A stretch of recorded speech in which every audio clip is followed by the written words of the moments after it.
Alhamdulillah, wassalatu wassalamu ala rasulillah Sayyidina Muhammadin wa ala alihi wa sahbihi ajma'in. Pada yang sama-sama kita hormati Bapak dosen selaku pemangku mata kuliah studi fikih dan teman-teman yang sama-sama berbahagia.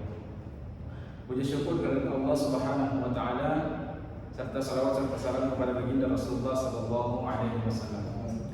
Langsung saja kami dari kelompok 7 mendapat bagian materi tentang ruang lingkup fikih difabel, di mana di sini kami akan menjelaskan 5 poin penting. Yang pertama tentang pengertian fikih difabel, kedua hak dan kewajiban fikih difabel, urgensi fikih difabel, dan keempat contoh pengaplikasian hukum fikih bagi yang difabel serta kelompok difabel dalam pandangan Al-Quran. Nah, langsung saja pada pemateri pertama menjelaskan tentang pengertian fikih difabel. Kepadanya dipersilakan. Baik, terima kasih. Di sini saya akan menjelaskan tentang pengertian difabel.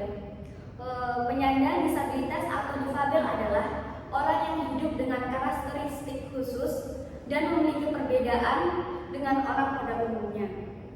Pasal 1 disebutkan bahwa penyandang disabilitas atau difabel setiap orang memiliki kelainan fisik atau mental yang dapat mengganggu atau merupakan rintangan dan hambatan baginya untuk melakukan aktivitas secara selayaknya, yaitu terdiri dari penyandang disabilitas fisik, disabilitas mental, atau disabilitas mental dan fisik.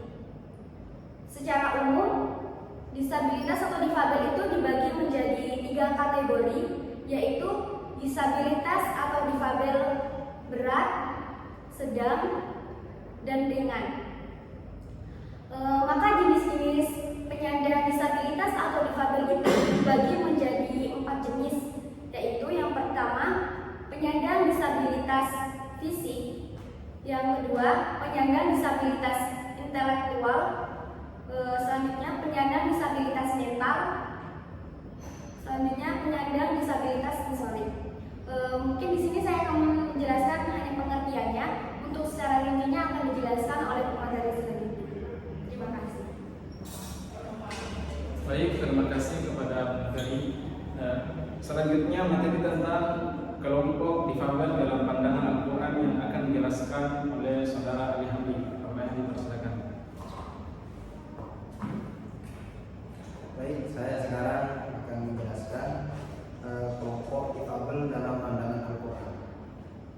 Yang mana di sini bahwa dalam ayat Al-Quran telah dijelaskan Allah Subhanahu wa taala berfirman, yaitu dalam surat Abasa ayat 1 sampai 2, secara umum berisi teguran atas sikap Rasulullah yang tidak ramah terhadap seorang penyandang cacat yang datang padanya, yaitu yang artinya dia Muhammad bermuka masam dan berpaling karena telah datang seorang buta kepadanya. Maka ayat ini menjelaskan bahwa ketika itu Rasulullah tidak menghiraukan dengan satu orang yang cacat. Maka saya pernah membaca dalam suatu itu, maka Rasulullah ditegur, kemudian ada perkataan Rasulullah, ana ansa walakin unassa li asuna. Saya lupa, cuman lupa saya akan menjadi sunnah. Dan itu akan diajarkan kepada umat-umatnya bahwa kita tidak boleh menghiraukan dengan yang namanya disabilitas. Wadah sudah malas yang menjelaskan bahwa ayat ini turun berkenaan dengan kedatangan seorang buta tunanetra bernama Abdullah bin Ummi Maktum kepada Rasulullah Shallallahu Alaihi Wasallam menyenang pembicaraannya untuk mendapatkan keterangan tentang agama Islam. Bagaimana kelompok-kelompok yang akan saya bahas pada kesempatan hari ini, bahwa pembagian kelompok di sini juga cukup lumayan bermacam-macam, yang mana ada mengafirmasi fakta bahwa secara doktrin Islam tidak mengenal perbedaan status sosial atau tidak mengenal perbedaan perlakuan terhadap kaum difabel. Islam memandang umatnya untuk berkontribusi dalam kehidupannya secara proporsional. Hal ini dibuktikan oleh Rasulullah dengan memberikan kepercayaan posisi yang cukup strategis kepada sahabatnya yang sebelumnya dianggap rendah seperti Bilal bin Rabah dan lain-lainnya. Kemudian dalam bahasa Al-Quran, kata Quran yang menjadi tolak ukur kemuliaan seorang lepas dari status sosial, kesembuhan fisik, monakulin dan lain sebagainya. Ayat yang dijelaskan dalam surat Al-Fat ayat 48 bahwa di sini berkenaan dengan kelompok-kelompok yang mana tidak mau berjuang untuk berjihad, walaupun kondisi fisiknya memungkinkan. Tapi di sini ada yang kelompok-kelompok yang mana di sini sangat berkontribusi dalam perang. Maka dalam hal ini kelompok difabel merupakan bagian dari takdir seorang yang tidak seorang pun mampu mengelak darinya. Dalam konteks ini Al-Quran merupakan rujukan bagi spirit perlindungan Al-Quran terhadap kaum difabel. Mungkin sekian dari saya lanjutkan kepada moderator. Baik, selanjutnya materi tentang hak-hak dan kewajiban bagi penyandang difabelitas. Nah, dalam agama kita, Islam tidak memandang bahwa dalam Islam itu manusia itu sama, baik dalam latar belakang sosial, pendidikan ataupun fisik seseorang. Yang membedakannya hanyalah tingkat ketakwaan dan keimanannya. Tak terkecuali bagi para penyandang disabilitas, mereka berhak mendapatkan perlakuan yang manusiawi serta layanan fasilitas yang memadai, terutama dalam fasilitas beribadah, pendidikan, kesehatan dan lain sebagainya. Islam mengecap sikap dan tindakan diskriminatif terhadap para penyandang disabilitas, terlebih lagi diskriminasi yang berdasarkan pada kesombongan dan jauh dari akhlak karimah. Nah, mengenai hak penyandang disabilitas ini, pemateri sebelumnya tadi menjelaskan bahwa dalam Al-Quran surah Al-Baqarah jelaskan tentang perlakuan diskriminasi terhadap penyandang disabilitas ini. Menurut Ibnu Mansur, penyebutan dua kata kerja atau fi'il dalam surah ini, yakni abasa dan tawalla di awal surah, menunjukkan bahwa surah ini membicarakan peristiwa besar, sebuah peristiwa yang menyangkut pemenuhan hak-hak penyandang disabilitas. Hal ini juga menandakan bahwa Al-Quran mempunyai perhatian besar terhadap isu-isu kemanusiaan. Sebagaimana yang kita ketahui bahwa latar belakang atau historis turunnya ayat ini itu tidak lepas dari sosok Abdullah bin Umi Maktum, yang mana telah dijelaskan tadi bahwa yang dimaksud dalam surah Al-Baqarah ini adalah Abdullah bin Umi Maktum, salah seorang sahabat Nabi yang mengalami disabilitas penglihatan, atau beliau ini adalah seorang yang buta. Dalam beberapa riwayat bahwa dikisahkan bahwa Abdullah bin Umi Maktum ini mendatangi Nabi yang sedang berbicara dengan para pembesar musyrik Mekah seperti Ubah bin Rabi'ah, Abu Jahal bin Hisham, Abbas bin Abdul Muthalib dan Umayyah bin Khalaf. Ketika Nabi berbicara dengan para pembesar musyrik Mekah ini, Abu Ibnu Maktum seraya berkata kepada Rasulullah, "Wahai Rasulullah, ajarkanlah kepadaku apa yang telah Allah ajarkan kepadamu." Nah, Umi Maktum mengulang permintaan ini dan tidak tahu kalau Nabi sedang sibuk berbicara dengan orang lain, sehingga nampak raut masam di wajah Nabi karena ada yang memotong pembicaraannya. Peristiwa inilah yang melatar belakangi turunnya surah Al-Baqarah. Sejak kejadian Nabi menaruh perhatian dan memuliakan Ibnu Maktum setiap kali bertemu dan melihatnya. Bukan hanya dalam Al-Quran, dalam Undang-Undang Nomor 4 Tahun 1997 dalam pasal 6 disebutkan tentang hak-hak bagi para penyandang disabilitas, baik dalam segi pendidikan, pekerjaan dan penghidupan yang layak sesuai dengan jenis dan derajat kecacatan pendidikan dan kemampuannya. Juga tentang rehabilitas, bantuan sosial dan pemeliharaan terhadap kesejahteraan sosial. Lantas bagaimana keadaan para penyandang disabilitas ini pra-Islam sampai dengan datangnya Islam sebagai rahmatan lil alamin? Sebagaimana yang kita ketahui bahwa zaman dahulu sebelum Islam datang disebut dengan zaman jahiliyah. Sebagaimana kita ketahui bahwa zaman sebelum Islam disebut dengan zaman jahiliyah atau zaman kebodohan. Dinamakan demikian karena kondisi sosial, politik, moralitas dan keagamaan di sana pada zaman tersebut berada dalam kondisi kesesatan yang nyata. Pada saat itu tingkat keberagamaan mereka tidak jauh dengan masyarakat primitif. Bangsa Arab pra-Islam berada pada suatu keadaan yang sangat keras disebabkan perwatakan dan kondisi geografis. Oleh karenanya, pembentukan psikologis bangsa Arab pada saat itu menekankan kepada hubungan kesuksesan sehingga kesetiaan dan solidaritas kelompok menjadi sumber kekuatan tersendiri. Mereka suka berperang. Perangan terjadi karena didasari oleh fanatisme kesukuan dan keinginan untuk menunjukkan kehebatan masing-masing suku. Oleh sebab itulah, kesempurnaan fisik bagi bangsa Arab merupakan sebuah hal yang mutlak diperlukan. Tolak ukur dalam menilai seseorang dilihat dari tubuh yang sempurna, tegap dan kuat. Sebaliknya, orang-orang hidup dengan kecacatan fisik seperti buta, tuli, bisu dan pincang adalah merupakan golongan rendah dan hina. Penyandang cacat seperti itu dipandang sebelah mata dan tidak mempunyai kedudukan di tengah-tengah masyarakat. Kemudian dalam ajaran agama Islam ini, kaum disabilitas ini sangat dihargai baik dalam segi pendidikan ataupun sosialnya. Adapun kewajiban bagi para penyandang disabilitas ini selain telah dipenuhi haknya juga memiliki kewajiban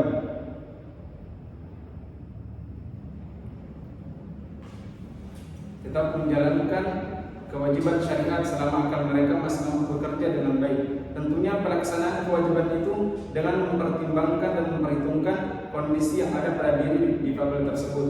Mereka diperbolehkan menjalankan kewajiban sesuai dengan batas kemampuannya dan tanpa mengurangi nilai afdaliyah sedikit pun.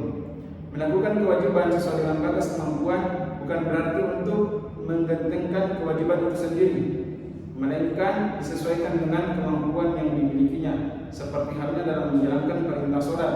Terlebih lagi anjuran dalam Islam sholat berjamaah. Mungkin cukup sekian dari saya. Selanjutnya akan dilanjutkan oleh pemateri selanjutnya, yakni saudara Idrus.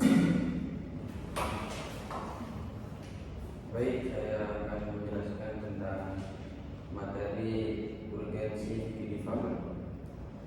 Sebagai permulaan dalam rangka mengonsep difabel, kita dapat menggali beberapa prinsip-prinsip umum al-usul al-kulliyah dalam teks keagamaan yang berkaitan dengan disabilitas. Prinsip yang pertama ialah prinsip kemuliaan atau martabat manusia.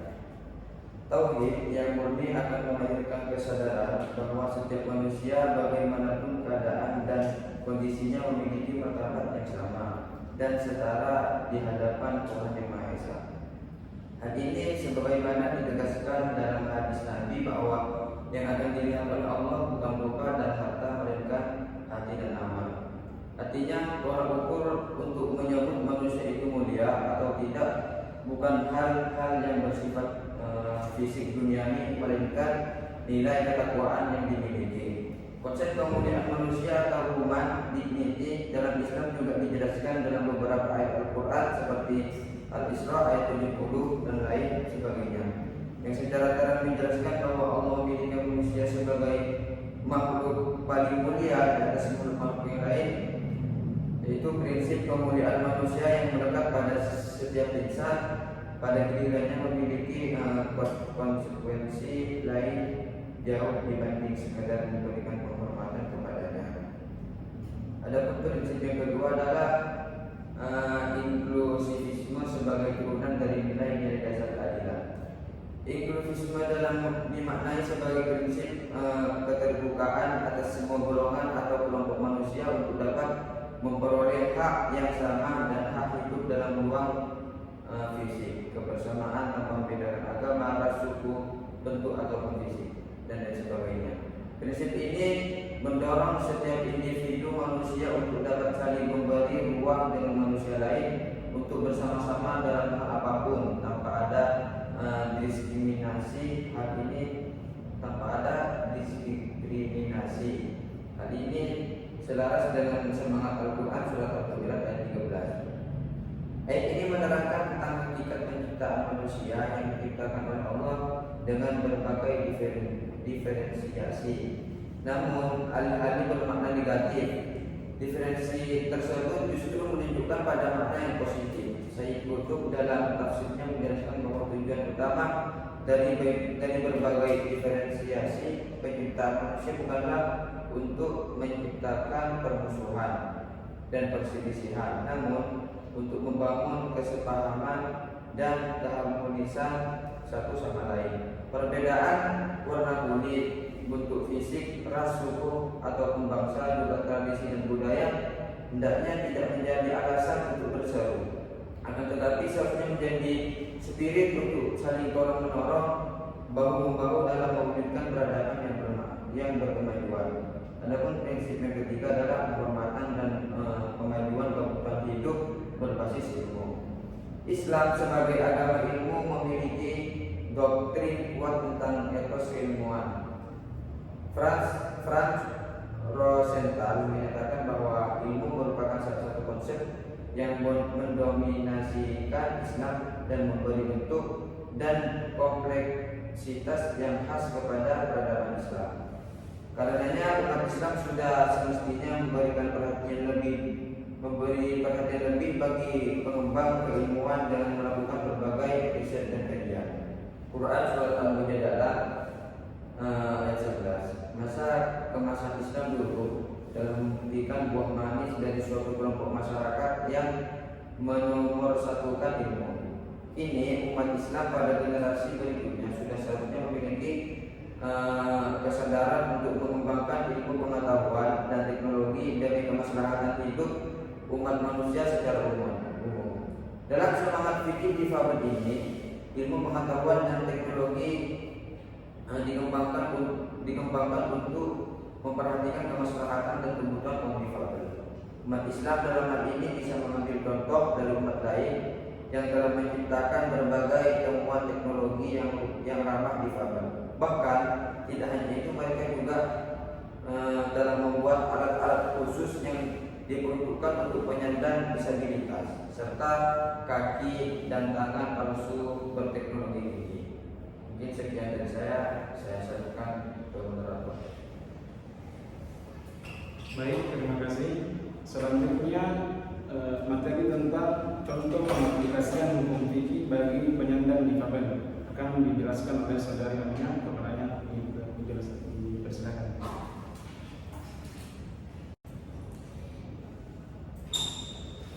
Baik, teman-teman, di sini saya akan menjelaskan salah satu contoh penerapan hukum fikih terhadap penyandang disabilitas.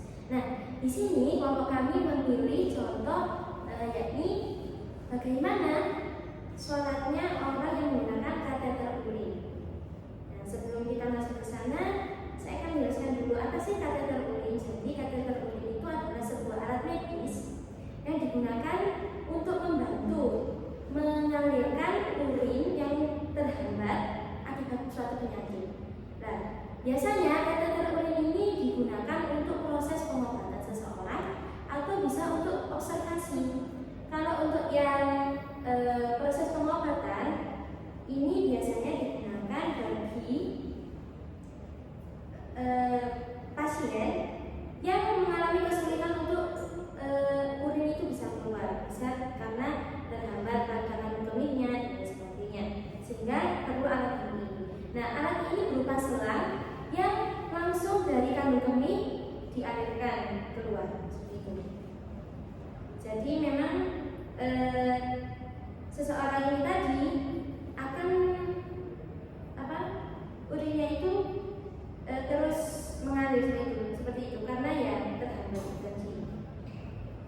Dan yang kedua digunakan sebagai observasi itu biasanya untuk memantau keluaran urin ketika pemberian cairan infus. Misalnya itu pada penderita gagal ginjal atau pasien setelah pendarahan hebat. Nah, keterbatasan yang diartikan dalam konteks ini itu dia tidak bisa atau terbatas dalam melakukan ibadah. Mengapa bisa begitu? Karena keadaannya itu kateter urinnya itu orang ini bisa membawa najis berupa kencing tadi pada salahnya dan kantong kateter urinnya. Sehingga muncul pertanyaan, kemudian bagaimana hukum ketika orang tersebut sholat sedangkan ia dalam keadaan membawa najis itu tadi. Nah, di sini kan pasien atau yang kita sebut dengan penyandang difabilitas ini tidak mengalami kecacatan mental. Jadi dia ketika pasien ini balik dan akalnya sempurna, dia masih bisa disebut dengan mukallaf. Artinya wajib untuk melakukan ibadah-ibadah yang sudah disyariatkan, salah satunya sholat. Nah, dalam hal ini seseorang atau pasien itu dihukumi sebagai keadaan darurat. Sehingga dalam kitab Syafi'iyah orang yang menggunakan kateter itu bisa disamakan dengan orang yang daimul hadat, seperti orang yang istihadhah atau salisil baul, yaitu kalau kita menyebutnya itu orang yang bisan, ya. Nah, dalam kitab tersebut konsekuensinya kalau orang yang istihadhah atau yang salisil baul itu orang itu wajib bersuci setiap akan sholat wajib atau sholat fardu dan membersihkan diri najisnya. Nah, tetapi dalam penggunaan kateter urin ini orang itu tidak bisa untuk lepas pasang kateter urinnya, karena kalau lepas pasang itu bisa menimbulkan iritasi atau malah penyakit-penyakit yang lainnya. Nah, sehingga ulama Syafi'iyah itu berpendapat bahwa orang ini mendapatkan rukhsah, yaitu dengan sholat di hurmatil waqti sebagai bentuk rukhsahnya. Dan ketika orang itu sembuh tidak menggunakan kateter urin lagi dan bisa memenuhi syarat dan rukun sholat, maka wajib mengqadha atau mengulangi lagi sholatnya pakai hurmat waqti lagi. Dan ini merujuk pada keterangan Imam An-Nawawi dalam Majmu' Syarah Al-Muhadzab. Nah, ini masih berkaitan dengan kaidah usul fikih, yaitu al-fasl la yunazu bil ma'asi. Rukhsah tidak bisa diberikan pada kemaksiatan. Jadi rukhsah ini boleh hurmat waktu ini karena memang keadaannya darurat dan bukan maksiat, seperti itu. Nah, dari sumber yang kami temukan ternyata banyak perbedaan pendapat para ulama, tidak hanya itu saja.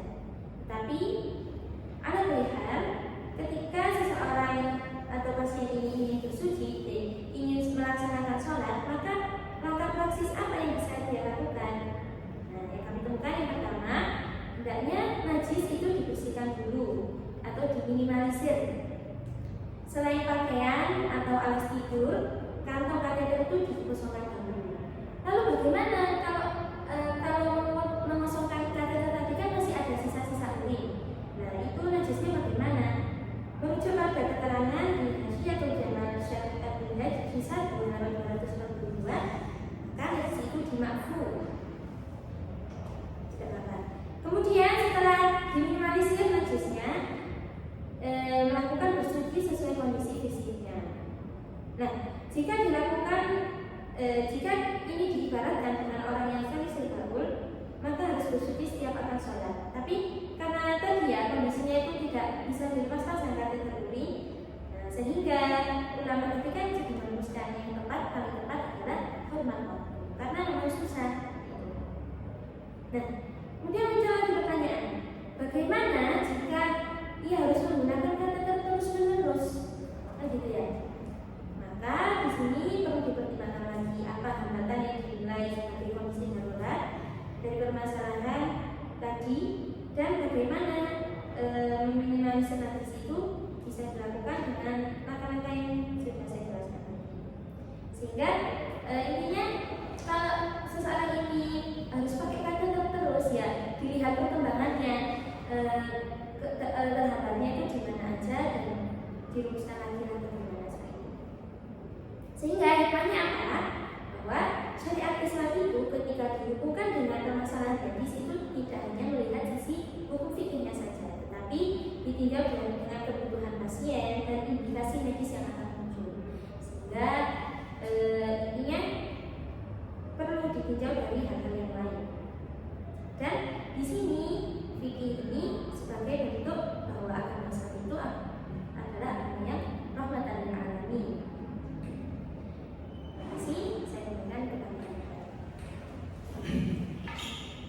Baik, dengan berakhirnya pemaparan materi dari pemateri yang kelima tadi, maka berakhir pula presentasi kami dari kelompok 7. Kepada semua pemateri kami ucapkan banyak terima kasih.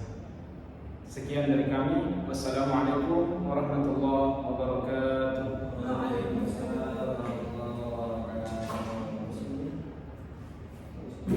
Besok lah.